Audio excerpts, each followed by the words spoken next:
అశ్వ సంవత్సరంలో కైలాస యాత్ర Sri Gayatri tours and travels 8977349696.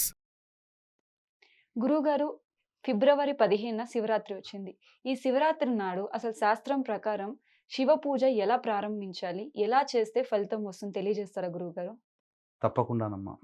వీక్షించేటువంటి UTV ప్రేక్షకులు జాగ్రత్తగా గమనించండి. ఎందుకనంటే ఎక్కడా కూడా ఈ యొక్క మహాశివరాత్రి సందర్భంగా చేయాల్సినటువంటి విధి విధానము, చెప్పబడినటువంటి పూజా విధానము మన ప్రేక్షకులకి మాత్రమే తెలియచేస్తున్నాము. అంటే చాలామంది చేసేటువంటి పూజా విధానము అందరికీ తెలిసిందే, కానీ కొన్ని తప్పులు చేస్తున్నారు. ఈ తప్పులు అనేటువంటివి సహజంగా వాళ్ళకి తెలియవు, చేస్తున్నామేమో తప్పులు అని. కానీ ఈ తప్పుల్ని గనక సరిదిద్దుకొని చేసుకుంటే పరమేశ్వరానుగ్రహం సంపూర్ణంగా కలుగుతుంది. మనకు శాస్త్రంలో చెప్పబడినటువంటి మహాశివరాత్రి పూజా విధానానికి ఏం చేయమన్నారు అనంటే క్లుప్తముగా చెప్తానమ్మా. గురువు ముందు రోజైనటువంటి త్రయోదశి తిథి రోజున మధ్యాహ్నం భోంచేసినా పర్వాలేదు, కానీ రాత్రి సమయంలో భోజనము చేయకూడదు. నిరాహారముగా ఉంటే మంచిది. లేదా పండ్లు, పాల పదార్థాలు తీసుకోవడం, లేదా ఉపహారం ఉడికించినటువంటివి ఏదైనా పుల్కాలు అట్లాంటివి తీసుకోవచ్చు ఆ రోజు. ఆ త్రయోదశి తిథి రోజున శివాలయానికి చేరుకోవాలి. శివాలయానికి చేరుకొని నవగ్రహాల చుట్టూ శివాయ నమః అంటూ 27 ప్రదక్షిణలు చేసి ఈశ్వరుణ్ణి, అమ్మవారిని, వినాయకుడిని, సుబ్రహ్మణ్య స్వామిని ఉంటే ఆ దేవతలు కూడా ఉంటే దర్శించుకొని పరమేశ్వరుడి దగ్గర అంజలి ఘటించి ఇలా చెప్పాలి: ఓ పరమేశ్వర, నా పుణ్యవశాత్తు ఈ యొక్క మహాశివరాత్రి సందర్భముగా నేను నిన్ను కొలవదలుచుకున్నాను. నా యొక్క జన్మ జన్మాంతరములుగా ఉన్నటువంటి దోషములు కానీ, లేదా నాకు తెలియక చేసినటువంటి పాపకర్మలు ఏవైతే ఉన్నాయో అజ్ఞానముగా, అవన్నీ తొలగిపోయి నేను ఆనందంగా, నా పిల్లా పాపలు, నా భవిష్యత్తు తరాలు కూడా నీ యొక్క అనుగ్రహం వలన సంతానం కలగాలి అని, నీ వల్లనే నా యొక్క వంశం అభివృద్ధి చెందాలి అని ఆ యొక్క పరమేశ్వరుని సంకల్పం చేసుకొని ఆ పరమేశ్వరుని స్తుతించుకుంటూ, మనస్సులో స్మరించుకుంటూ ఆ త్రయోదశి తిథి అంటే శనివారం రోజున ఆ రాత్రి కొంత శివధ్యానం చేసుకొని నిద్రపోవాలి. అయితే మన అదృష్టవశాత్తు ఏంటంటే ఈ యొక్క శనివారము త్రయోదశి తిథి రోజున మనకు ఈ శని త్రయోదశి కూడా ఏర్పడింది. కాబట్టి వీక్షించేటువంటి యూటీవీ ప్రేక్షకులు మేష మిథున కర్కాటక సింహ కన్య వృశ్చిక ధనుస్సు కుంభ మీన రాశుల్లో జన్మించినటువంటి వారు శనిదోష ప్రభావానికి గురవుతారు. కాబట్టి ఆ యొక్క శనీశ్వరుడికి కానీ ఈశ్వరుడికి కానీ నల్ల నువ్వుల నూనెతో అభిషేకం చేసుకుంటే శనివారం రోజున ఇంకా విశేషం. ఇక తదనంతరం ఆ నంది చెవుల్లో వచ్చేటప్పుడు నంది చెవుల్లో చెప్పి రావాలమ్మా ముఖ్యంగా. ఎందుకనంటే పరమేశ్వరుడు అనుగ్రహించాలి అనంటే తన యొక్క వాహనాన్ని యొక్క అనుమతి కూడా చేయాలి. ఎందుకనంటే మనం విన్నవించే సమయంలో పరమేశ్వరుడు ఆలకించినా ఆలకించకపోయినా ఆలకిస్తాడు. కానీ మనం తెలియజేసే సమయం గనక సరిగ్గా లేని సమయంలో ఆ స్వామివారు ఏదైనా వ్యవహారంలో ఉన్నటువంటి సమయంలో గనక ఉంటే ఆలకించకపోవచ్చు. కానీ నందీశ్వరుని చెవిలో చెప్పి, నేను చేస్తున్నాను రేపు శివారాధన, నాకు శక్తిని ప్రసాదించమని ఆ పరమేశ్వరునికి నా వంతుగా నీవు అతనికి చేరవేయి నా యొక్క సమాచారాన్ని అని నందీశ్వరునికి నమస్కారం చేసుకొని చక్కగా ఇంటికి వచ్చి చెప్పిన విధంగా ఈశ్వరుని ధ్యానం చేసుకుంటూ నిద్రపోవాలి. ఇక తెల్లవారే లేచి కాలకృత్యాదులు తీర్చుకొని, సూర్యోదయం కంటే ముందే లేచి కాలకృత్యాదులు తీర్చుకొని శుభ్రమైనటువంటి వస్త్రములు ధరించి చక్కగా నుదుట కుంకుమ ధరించి ఉదయిస్తున్నటువంటి సూర్యుడికి నమస్కారం చేసి, ఈ రోజున నీ అనుగ్రహం వల్ల సూర్యభగవాన నేను చేసుకోబోతున్నాను, నాకు ఎటువంటి ఆటంకాలు రాకుండా చూడు ఈశ్వరారాధనకి అని చెప్పి సూర్యునికి నమస్కారం చేసి సూర్యాష్టకం 6 సార్లు పారాయణం చేసి 3 సార్లు సూర్యుడికి తర్పణం వదలాలి. వదిలిన తర్వాత చక్కగా ఇంట్లో పూజా మందిరంలో దీపారాధన చేసి నల్ల నువ్వుల నూనెతో కానీ ఆవు నేతితో కానీ దీపారాధన చేసి ముందుగా శివ పరివారానికి చక్కగా పుష్పాలమాల, గన్నేరు పుష్పాలమాల కానీ, లేకపోతే చామంతి పుష్పాలమాల కానీ, మల్లె పుష్పాలమాల కానీ వేసి ఆ పరమేశ్వరుని దగ్గర ఆవు నేతితో దీపారాధన చేసి శివ సహస్రనామ పారాయణం ఒకటి చేయాలి. ఇక ఆ పరమశివుడికి సంబంధించి పరమేశ్వరుడే లింగోద్భవ కాలంలో అవతరించినటువంటి మాఘమహుళ చతుర్దశి. అయితే 15వ తారీఖు రోజున త్రయోదశి ఉంది సాయంకాలం వరకు. కాబట్టి ఆ రోజంతా ఆ త్రయోదశి అంటే ఈశ్వరునికి సంబంధించినటువంటి తిథి అది. రుద్రునికి సంబంధించినటువంటి తిథి. కాబట్టి నమఃశంకరాయ, నమఃశంకరాయ లేదా శివాయ నమః. చాలామంది తెలిసి తెలియక శివ పంచాక్షరి ఓం నమః శివాయ అంటారు. కానీ అది ఉపాసన ఉన్నవాళ్ళు మాత్రమే పలకాలి. ఇది సాక్షాత్తు శృంగేరి పీఠాధిపతులు మనకు తెలియచేసింది. కాబట్టి ఆయన చెప్పినటువంటిది నమఃశంకరాయ అన్నా ఫలితం చాలా గొప్పగా వస్తుంది. కాబట్టి అందరూ కూడా నమఃశంకరాయ నమఃశంకరాయ అనుకుంటూ ఆ పరమేశ్వరుణ్ణి ధ్యానం చేసుకోవాలి. ఎప్పుడు ఇక మననం చేస్తూనే ఉండాలి. ఎందుకనంటే ప్రతి సెకను కూడా విలువైనటువంటిది ఆ మహాశివరాత్రి రోజున. ఎటువంటి దుష్ట భావనలు కానీ, కోపతాపాలు కానీ ఎటువంటి విధానముగా మనకు లేకుండా ఉండి తదనంతరం ఆ రోజంతా కూడా ప్రశాంతముగా ఉండాలి. మనస్సు ఆనందంగా ఉంటూ ఈశ్వరుని నామస్మరణే ధ్యేయము తప్ప ఇంకా వేరే ఆలోచన అంటూ కూడా ఎటువంటిది రాకుండా ప్రయత్నం చేయాలి. మానవ నిర్మితమైనటువంటి శివలింగాలు లేదా సిద్ధపురుషులు ఉన్నటువంటి శివలింగాలకి అభిషేకం చేసుకోవచ్చు. కానీ అందరికీ దొరుకుతుందా? దొరకదు. కాబట్టి మన ఇంట్లో మనం చేసుకుందాము. శివలింగం అని అంటే రాతితో చేసిన శివలింగమైనా ఈ యొక్క కలియుగంలో మృత్తికతో చేసినటువంటి శివలింగము చాలా ప్రభావవంతమైనటువంటిది. కాబట్టి ఎవరూ తొక్కనటువంటి మృత్తిక పుట్టమన్ను మనకు కావాలంటే ఈ యొక్క పూజా స్టోర్లో కానీ పచారీ షాపుల్లో కానీ పుట్టమన్ను కావాలంటే దొరుకుతుంది. 1 కేజీ లేదా కేజీన్నర తీసుకొని మనం అభిషేకం చేయదలిచినటువంటి సైజును బట్టి ఆ పుట్టమన్ను తీసుకోవాలి.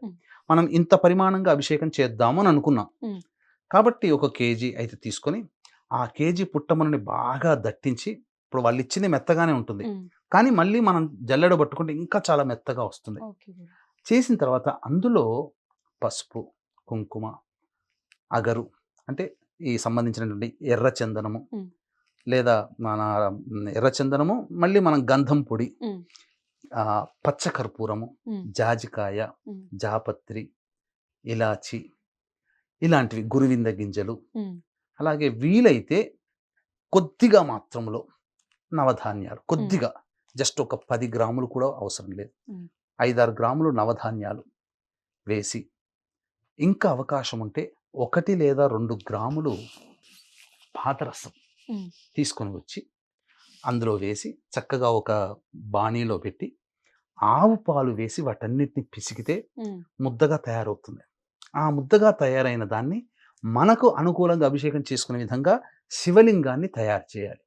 ఏది శివరాత్రి రోజునే ఇదంతా నమఃశంకరాయ నమఃశంకరాయ అంటూ చేయాలి. చేసి ఆ యొక్క శివలింగానికి చక్కగా ఆవు నేతిని అద్దాలి. ఎప్పుడైతే ఆవు నేతిని చక్కగా అద్దుతామో అభిషేకం చేస్తే కరిగిపోకుండా ఉంటుంది. మనం పూజా మందిరంలో కానీ మన ఇంటిలో కానీ ఎక్కడైనా కానీ చక్కటి ప్లేస్లో తూర్పు వైపున కానీ ఉత్తరం వైపున కానీ ఫేస్ పెట్టాలి. ఎందుకంటే మనకు ఉత్తరాన హిమాలయాలు, పరమేశ్వరుని నివాస స్థానం మానస సరోవరం ఉంది. కాశీ విశ్వేశ్వరుడు కూడా మనకు ఉత్తరానే ఉంటాడు. కాబట్టి ఉత్తరం వైపు ఫేస్ పెట్టి ఈ విధంగా మనం అభిషేకం చేయాలి. అభిషేకం చేసేటువంటి శివలింగం పానపట్టం ఆ జలధార కూడా ఉంటుంది కదా, అది ఉత్తరాన ఉండాలి. గుర్తుపెట్టుకొని మనకెదురుగా పెట్టుకోకూడదు, అది ఉత్తరం చూస్తూ ఉండాలి. చేసిన తర్వాత అప్పుడు ఆ పరమేశ్వరునికి అభిషేకానికి సంబంధించినటువంటి ద్రవ్యాలన్నీ సమకూర్చుకోవాలి. అంటే మంచినీళ్ళు, ఒక బకెట్ నిండా మంచినీళ్ళు, తర్వాత ఈ సంబంధించినటువంటి హారతి, గంట, హారతి కర్పూరము, దీపారాధన, అగరబత్తీలు, పుష్పాలు, ఏదైతే మనం ఒక 4 కాలాలు ఉన్నాయి. సాయంకాల ప్రదోష కాలం నుంచి తెల్లవారుజామున, అంటే సాయంకాలం 6 నుంచి తెల్లవారుజామున 6 గంటల వరకు ఒక 4 కాలాలు చెప్పబడి ఉంది శాస్త్ర ప్రకారం. ఆ 4 కాలాలలో ఏ ఏ ద్రవ్యాలతో అభిషేకం చేయాలి, ఏ ఏ నైవేద్యాలు పెట్టాలి, అలాగే ఏ మంత్రముతో మనం పూజ చేయాలి, అలంకారం ఎటువంటి వస్తువులతో చేయాలనేటువంటిది విధి విధానంగా తెలియచేసుకుందాం. ఇక్కడే చాలామంది చేసే ఒక చిన్న తప్పుని మనం సరిదిద్దుదామమ్మా. అంటే దీని ప్రభావం వలన వాళ్ళు చేసే పూజ చాలా సంపూర్ణంగా ఉంటుంది. అయితే ఈ యొక్క విషయాలన్నీ కూడా తెలియజేసుకుందాం. వీక్షించేటువంటి ప్రేక్షకులు కూడా గమనించాల్సినటువంటిది, ఈ యొక్క మహాశివరాత్రి సందర్భంగా మహామహిమాన్విత సుప్రసిద్ధ కాశీక్షేత్రములో శివరాత్రి రోజున రుద్రపారాయణాలు, అలాగే రుద్రాభిషేకము, 17వ తారీఖు రోజున సూర్యగ్రహణం ఏర్పడుతుంది. భౌమ అంగారక చతుర్దశి అమావాస్య గ్రహణం ఉన్నటువంటి సమయం మధ్యాహ్నం 3 గంటలకి నుంచి 3:30 నుంచి 7:30 వరకు. ఆ మధ్యకాలంలో చండీ హోమము, మృత్యుంజయ హోమము, సుదర్శన హోమము, అలాగే శనీశ్వర హోమాలు అనేటువంటి జరిపించడం జరుగుతుంది. మేష మిథున కర్కాటక సింహ కన్య వృశ్చిక ధనుసు కుంభరాశిలో జన్మించినటువంటి వారికి శనిదోష నివారణ పూజల హోమాలు కూడా జరిపించడం జరుగుతుంది. అవకాశం ఉన్నటువంటి వాళ్ళు ఈ మహాశివరాత్రి పర్వదినం 15వ తారీఖు రోజున, అలాగే ఈ సంబంధించినటువంటి ఈ ఈశ్వరునికి సంబంధించినటువంటి గ్రహణం అంటే సూర్యునికి సంబంధించిన గ్రహణం సూర్యగ్రహణం రోజున చండీ హోమం కూడా జరిపించడం జరుగుతుంది. అతి సామాన్య మానవుడు కూడా పాల్గొనే విధంగా రూపకల్పన చేయడం జరిగింది. అవకాశం ఉన్న వాళ్ళు కార్యక్రమ తదనంతరం కాంటాక్ట్ చేసి మీ గోత్రనామాదులు నమోదు చేసుకోవచ్చు. ఇది చక్కటి అవకాశం, మళ్ళీ మళ్ళీ రాదు. ఇక వీక్షించేటువంటి మన యూటీవీ ప్రేక్షకులకి చెప్పాల్సినటువంటిది ఏంటంటే, ఈ శివరాత్రి ఒక గొప్ప యోగముతో వస్తుంది, పాతార్క యోగంతో వస్తుంది. ఇది అలభ్యమైనటువంటి పుణ్యతిథి అమ్మ. ఈ రోజున చేసేటువంటి పూజ, దానము, జపము ఏదైనా అక్షయమైనటువంటి ఫలితాలు వస్తాయి. కాబట్టి ఇటువంటి పాతార్క యోగం ఉన్నటువంటి ఈ రోజున చెప్పబడి విధంగా అభిషేకం చేసుకోవడానికి సంబంధించి అన్ని వస్తువులు సమకూర్చుకుంటారు కదా. చాలామంది చేసేటువంటి తప్పేంటంటే శుద్ధమైన నీరుతో అభిషేకం చేయాలి మొట్టమొదటిగా. కానీ ఈ నీరు అనేటువంటిది ప్రధానంగా ప్రతిదీ కూడాను ఎంగిలి పడ్డదే అవుతుంది. ఎందుకు అనంటే శాస్త్ర ప్రకారము ఇప్పుడు మనము తేనెతో అనుకుంటాం. ఈ తేనెటీగలు ఎంగిలి చేస్తేనే కదా. ఆవు పాలు, దూడ తాగిన తర్వాతనే ఆవు పాలు తీసుకుంటాం కదా. ఇలా ఆవు పాల ద్వారా వచ్చే ఆవు పెరుగు కానీ, ఆవు నెయ్యి కానీ, ఇవన్నీ ఏదో ఒక విధంగా మనకు కాస్త దోషముతో కూడుకున్నట్టు. ఇది డైరెక్ట్గా అభిషేకం చేయడానికి వీలు లేదు. దీనికి శాస్త్రంలో చెప్పబడినటువంటి కొన్ని ముద్రలని ఆ యొక్క వస్తువులకి చూపించాలి. అంటే ఇక్కడ వీక్షించే ప్రేక్షకులు విషం అనగానే మీరు అనుకోకండి. అంటే పదార్థములని అమృతత్వం తీసుకురావడం, పదార్థానికి పవిత్రత చేకూరడం అని దీని భావన. కాబట్టి మనం ఏవైతే ద్రవ్యాలు ఈశ్వరునికి అభిషేకం చేద్దాం అనుకున్నామో, ఒక ముద్రతో, గరుడ ముద్ర అని అంటారు, గరుడ ముద్రతో దానికి విరుగుడవుతుంది. కాబట్టి గరుడ ముద్ర అన్ని యొక్క సంబంధించినటువంటి ద్రవ్యాలకి చూపించాలి. ఎలా గరుడ ముద్ర వేయాలి? ఇలా ఉంది కదమ్మా, 2 చేతులు ఇలా పెట్టుకోవాలి. ఇలా పెట్టుకొని ఈ బొటన వేలు ఇలా చేశారనుకోండి, ఇది గరుడ ముద్ర. ఈ గరుడ ముద్రని ఆ యొక్క అభిషేకం చేసే మంచినీరు ఉన్నటువంటి దానికి, ఆవు నేతికి ఇలా చూపించాలి గరుడ ముద్రని. చూసారా, 2 రెక్కలు ఉన్నట్టుగా ఉంది కదా, ఇది గరుడ ముద్ర అనమాట. సో ఈ ముద్రని ఇలా చూపించాలి. అంటే మన ఈ అరచేయిలో ఎడమ చేతిలో బొటన వేలు, కుడి చేతిలో బొటన వేలు ఇలా కలవాలి. కలిసి ఇలా ఉంటే రెక్కలు, ఇది గరుడ ముద్ర. వీటిని మనం అభిషేకం చేసే ద్రవ్యాలకి కనుక చూపిస్తే, ఇది గరుడ ముద్ర చూపించడం ద్వారా ప్రతి పదార్థము పవిత్రత వస్తుంది, అమృతత్వం వస్తుంది. ఆ అమృతత్వం పొందినటువంటి పదార్థాలతో ఈశ్వరునికి ఎవరైతే అభిషేకం చేస్తారో ఆ ఈశ్వరుడిని మనం సశాస్త్రీయంగా చేసిన వాళ్ళం అవుతాం. ఇప్పుడు మన ఇంటికి ఎవరైనా అతిథులు వచ్చారనుకోండి అమ్మా, మంచినీళ్ళు ఇవ్వండి అని అడుగుతాం కదా, మంచినీళ్ళు తాగుతారని. ఆ గ్లాసు తీసుకొని మనం కొద్దిగా దాగి ఆయనకి ఇస్తామా? మనం చేతులు కడుక్కొని చక్కగా మంచినీరుని పట్టి వాళ్ళకి ఇస్తాం, అంటే శుద్ధముగా. మరి పరమేశ్వరునికి చేసినప్పుడు ఆ బావిలో ఎన్ని కీటకాలు ఉన్నాయో, ఆ నీటిలోంచి వచ్చేటువంటి ఊటలో, మేము బోర్ పట్టుకున్నామంటే మనం చూసి వచ్చామా ఆ బోర్లో ఏం కీటకాలు ఉన్నాయో. కాబట్టి పట్టుకొచ్చే దాంట్లో, మనం మాట్లాడే దాంట్లో తుప్పర్లు పడవచ్చు.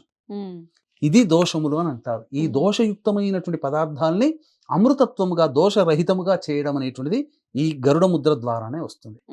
ఈ విధంగా చేసిన తర్వాత 4 కాలాలు చెప్పబడి ఉన్నాయమ్మా. ఈ 4 కాలాల్లో ఈశ్వరునికి అభిషేకం చేయాలి. మొట్టమొదటి కాలం ఏంటంటే సాయంకాలం 6:06 నుంచి 9:05 మధ్య కాలంలో ఈశ్వరునికి అభిషేకం ఆవు పాలతో చేయాలి. ఈ ఆవు పాలతో నమశంకరాయ నమశంకరాయ అంటూనైనా, లేదా బ్రాహ్మణుని పిలిపించుకొని, ఇంటికి పిలిపించుకొని అయినా కానీ మహన్యాసపూర్వకంగా రుద్రాభిషేకం, నమక చమ్మక మంత్రాలతో, పంచసూక్తాలతో అభిషేకం చేయాలి. చేసిన తర్వాత ఈ స్వామికి అలంకారంగా ఏం చేయాలి, ఎటువంటిదంటే గంధముతో కానీ, పచ్చటి పూలతో, చామంతి పుష్పాలు కానీ, ఏవైనా కానీ పచ్చని పుష్పాలు, రేలు పూలు, రెల్ల పూలు అని అంటారు, ఆ పుష్పాలతో ఈశ్వరునికి అర్చన చేయాలి. నైవేద్యముగా పెసర పొంగలి నైవేద్యం పెట్టాలి. ఎప్పుడు ఈ 6 గంటల 6 నిమిషాల నుంచి 9 గంటల 5 నిమిషాల మధ్య కాలంలో. ఇక ఈ యొక్క మధ్య కాలంలో అభిషేకం అయిన తర్వాత ఒక 108 సార్లు ఇప్పుడు చెప్పబోయేటువంటి మంత్రాన్ని లేదా నామాన్ని 108 సార్లు చదవాలి. ఏంటంటే ఓం హ్రీం ఈశానాయ నమః అనే మంత్రాన్ని 108 సార్లు చదవాలి. దీంతో ఒక కాలము సెక్షన్ పూర్తయిపోతుంది. ఓకే గురు. మిగిలిన 4 కాలాల్లో 3 కాలాలు మిగిలినాయి. ఇక రెండవ కాలం ఏంటనంటే రాత్రి 9 గంటల 30 నిమిషాల నుంచి 12 గంటల వరకు మధ్యరాత్రి. ఈ యొక్క సందర్భంగా ఆవు పెరుగుతో అభిషేకం చేయాలి. చేసి అలంకారము విభూతితో ఆ ఈశ్వరునికి అలంకారం చేయడం, జాజి పూలతో అర్చన చేయడం. ఇక నైవేద్యముగా బెల్లం పాయసం నైవేద్యంగా పెట్టాలి ఈ రోజున. తదనంతరం ఇప్పుడు చెప్పబడినటువంటి ఈ అంత అలంకరణము ఇవన్నీ హారతి ఇవన్నీ అయిన తర్వాత పఠించాల్సినటువంటి మంత్రం 108 సార్లు ఓం హ్రీం అఘోరాయ నమః అనే నామాన్ని. ఇక వీక్షించేటువంటి ప్రేక్షకులుగా ఇంత మహాశివరాత్రి సందర్భంగా ఇంత గొప్పగా చేసుకుంటారు కాబట్టి మన పీఠం ఆధ్వర్యంలో అవకాశం ఉన్నటువంటి వాళ్ళు మన పీఠం ఆధ్వర్యంలో మహామహిమాన్విత కాశీక్షేత్రంలో మహాశివరాత్రి రోజున రుద్రపారాయణము, రుద్రాభిషేకాలు, అలాగే ఈ సంబంధించినటువంటి సూర్యగ్రహణం ఉన్నటువంటి 17వ తారీఖు మంగళవారం రోజున మధ్యాహ్నం 3 గంటలకి మేష మిథున కర్కాటక సింహ కన్య వృశ్చిక ధనస్సు కుంభమీన రాశిలో జన్మించిన వారికి శనిదోష నివారణ, జాతకరీత్యా ఉన్నటువంటి అన్ని రకాల సమస్యల నివారణకి చండీ హోమము, మృత్యుంజయ హోమము, అలాగే సుదర్శన హోమం లాంటి హోమాలు 18 రకాల హోమాలు జరిపించడం జరుగుతుంది. 17వ తారీఖు రోజున మధ్యాహ్నం 1 గంట లోపల మీ గోత్రనామాదులు ఈ కార్యక్రమంలో నమోదు చేసుకోవచ్చు. అతి సామాన్య మానవుడు కూడా పాల్గొనే విధంగా రూపకల్పన చేయడం జరిగింది. అవకాశం ఉన్న వాళ్ళు కార్యక్రమ తదనంతరం కాంటాక్ట్ చేసి మీ గోత్రనామాదులు నమోదు చేసుకోవచ్చు. ఇక 3వ కాలం, ఇది చాలా ప్రత్యేకమైనటువంటి కాలం. ఈ కాలము అనేటువంటిది ఏంటి అనంటే ఇది లింగోద్భవ కాలముతో కూడుకున్నటువంటి సమయము. ఈ సమయం ఏంటంటే 12 గంటల 20 నిమిషాల నుంచి తెల్లవారుజామున 3 గంటల 5 నిమిషాల వరకు చేయాలి. ఆవు నేతితో అభిషేకం చేయాలి. అలంకారము బిల్వ దళాలతో, ఎర్రటి పుష్పాలతో అర్చన చేయాలి. చేసిన తర్వాత నైవేద్యముగా గారెలు కానీ, నువ్వుల పులగం అంటారు, నువ్వుల అన్నం కానీ స్వామివారికి నైవేద్యంగా పెట్టాలి. ఈ సమయంలో జపించాల్సినటువంటి మంత్రము ఒక 108 సార్లు ఓం హ్రీం వామదేవాయ నమః ఇది చెప్పుకోవాలి. ఇక తదనంతరం 4వ కాలం అమ్మ. ఈ 4వ కాలం అనేటువంటిది చాలా విభిన్నమైనది. ఎందుకంటే తెల్లవారుజామున వస్తుంది. తెల్లవారుజామున 3 గంటల 30 నిమిషాల నుంచి 6 గంటల 35 నిమిషాల వరకు, తెల్లవారితే 16వ తారీఖు సోమవారం అనంగా చేసి అభిషేకము తేనె, పంచదార, శర్కర అంటారు, ఆ విధంగా చేసిన తర్వాత అలంకారము నీలి రంగు పుష్పాలు కానీ, తెల్లటి రంగు పుష్పాలు కానీ, అంటే ఏంటి, శంకు పుష్పాలు కానీ, నల్ల కలువ పుష్పాలు కానీ, అలాగే నందివర్ధనం కానీ, మల్లెపూలతో కానీ అర్చన చేయాలి. తెల్లని పుష్పాలు. నైవేద్యముగా మహానైవేద్యం చేయాలి. మహానైవేద్యం అంటే మనం ఇంట్లో చేసుకునే అన్ని రకాలుగా సంబంధించినటువంటి నైవేద్యం ఏదైనా కానీ ఇలా చేసి 108 సార్లు జపించాల్సినటువంటి మంత్రం ఓం హ్రీం సద్యోజాతాయ నమః ఈ నామాన్ని జపించాలి. ఈ విధంగా శివరాత్రి రోజున 4 కాలాల్లో చేసి తదనంతరం చక్కగా స్వామివారిని ఏదైనా భజనలు, కీర్తనలతో మనం ఈ యొక్క కార్యక్రమాన్ని ముగించాలి. తదనంతరం చక్కగా కాలకృత్యాదులు తీర్చుకొని స్నానం ఆచరించి, సోమవారం కూడా అయ్యింది, చతుర్దశి తిథి కూడా అప్పుడు ఉంటుంది కాబట్టి అప్పుడు చక్కగా ఆ యొక్క పరమేశ్వరుని మళ్ళీ శుద్ధమైనటువంటి నీటితో మళ్ళీ ఈ గరుడ ముద్రని ఆ యొక్క నీటి కుంభానికి అనగా నీటి కుండకి ఇలా చూపించి ఆ నీటితో ఈశ్వరునికి అభిషేకం చేసేసి చక్కగా హారతి, మనం ఇష్టమైనటువంటి ద్రవ్యాలు స్వామివారికి సమర్పించి ఆ యొక్క ఉపవాస దీక్షని విరమించాలి. ఎవరైనా అతిథులకి, అనాథలకి అన్నదానం ఆ రోజు చేస్తే చాలా విశేషం. ఈ విధంగా చేయాలి. అయితే ఇక్కడ ప్రధానంగా చర్చించుకోవాల్సినటువంటి సమయం ఏంటంటే లింగోద్భవ కాల సమయం. ఇది చాలా మహిమాన్వితమైనటువంటి సమయం. అంటే సూర్యగ్రహణము, చంద్రగ్రహణం ఉన్నప్పుడు పూర్తిగా కప్పబడి ఉండే సమయము మోక్షకాలం అని అంటారు. అంటే ఇక అది ఉండి ఒక 7-8 నిమిషాలు ఉంటుంది, తదనంతరం మళ్ళీ విడిపోనేట్టు ఉంటుంది. ఆ పూర్తిగా కప్పబడిన సమయం ఎంత ప్రభావమో పరమేశ్వరుడు లింగోద్భవంగా వెలిసినటువంటి సమయం అది. ఉమ్, ఆ యొక్క సమయం అనేటువంటిది చాలా ప్రభావవంతమైనటువంటిది. అది ఆ సమయంలోనే ఈశ్వరుడు లింగం రూపంలో ఉద్భవించాడు. ఆ సమయం ఎప్పుడొస్తుందంటే 15వ తారీఖు మధ్యరాత్రి 12:25 నుంచి 12:36 ఉమ్, దాదాపుగా ఒక 10, 11 నిమిషాల నిమిషాలు. పాటు ఉంటుంది. ఆ సమయంలో ఏకధారగా తేనెతో అభిషేకం చేసి నమశ్శంకరాయ, నమశ్శంకరాయ అంటూ తేనెతో అభిషేకం చేయాలమ్మా. లేదా పరమేశ్వరుని మారేడు దళాలతో అర్చన చేయాలి. లేదా ఆ యొక్క మారేడు దళాలు పెట్టినటువంటి లింగాన్ని చూసి నమోన్నమః పరమేశ్వరాయ సాంబ సదాశివాయ నమోన్నమః అంటూ ఆ యొక్క పరమేశ్వరుని భక్తిపూర్వకంగా ఆ 11 నిమిషాల పాటు మనస్సులో ఈశ్వరుని స్మరించుకుంటూ చూస్తూ గనక ఉన్న అనంతమైన పుణ్య ఫలితం. ఈ శివరాత్రి రోజున చేసేటువంటి పూజా విధానంలో వచ్చే పుణ్య ఫలితం అంతా ఒక ఎత్తు, ఈ యొక్క 10, 11 నిమిషాల్లో వచ్చేటువంటి పుణ్య ఫలితం ఒక ఎత్తు. ఉమ్, కాబట్టి ఈ సమయాన్ని ఎవ్వరు కూడా వీక్షించేటువంటి ప్రేక్షకులు అస్సలు మిస్ కాకండి. అవకాశం ఉంటే మీ ఇంట్లో ఈ చెప్పిన విధంగా చేయండి. లేదా దేవాలయంలో కూడా చక్కగా శివాలయంలో చేస్తూ ఉంటారు. ఎక్కడైనా చేస్తున్నా ఆ క్షేత్రంలో అక్కడ ఉన్నా చాలు. మీకు శక్తి లేదు, అభిషేకం చేసుకోవడానికి భగవంతుడు డబ్బు సహకరించలేదు, ఆ క్షేత్రంలో ఉండి ఆ నామస్మరణ చేస్తూ ఆ స్వామివారిని చూసిన తరించిన ఆ విధానాన్ని చూసిన మీకు అంతే పుణ్య ఫలితం ఉంటుంది.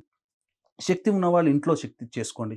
లేదు మనం చేసుకున్న దానికంటే కూడా ఇంకా గొప్పదైనటువంటి పుణ్యం రావాలి, పరమేశ్వర అనుగ్రహం మనకు కలగాలి అనుకుంటే మన పీఠమాధ్వర్యంలో మహామహిమాన్విత సుప్రసిద్ధ కాశీ క్షేత్రంలో శివరాత్రి రోజున, అలాగే సూర్యగ్రహణం ఉన్నటువంటి ఈ సంబంధించినటువంటి 17వ తారీఖు రోజున మంగళవారం మధ్యాహ్నం 3 గంటల లోపల మీరు గోత్రనామాదులు ఈ మా ఆధ్వర్యంలో జరిగేటువంటి కార్యక్రమంలో నమోదు చేసుకోవచ్చు. ఎందుకనంటే నేను గత 2009వ సంవత్సరం నుంచి వ్యక్తిగతంగా నేను చూస్తున్నాను. ఎక్కడైనా మాట తప్పవచ్చు మానవుడు, కానీ దైవం ఇస్తే మాట తప్పదు. కాబట్టి ఆ దైవానికి సంబంధించి మనం నివేదన చేసుకుందాం మన యొక్క సంకల్పాన్ని. తప్పకుండా ఆ పరమేశ్వరుడు ఆ సంకల్పాన్ని నెరవేరుస్తాడు అని చెప్పడంలో ఏమాత్రం సందేహం లేదని చెప్పవచ్చు. ధన్యవాదాలు గురువు గారు. పూజా విధానాన్ని చాలా చక్కగా తెలిపినందుకు ధన్యవాదాలు గురువు గారు. సర్వం శ్రీ ఉమామహేశ్వర పరబ్రహ్మార్పణమస్తు.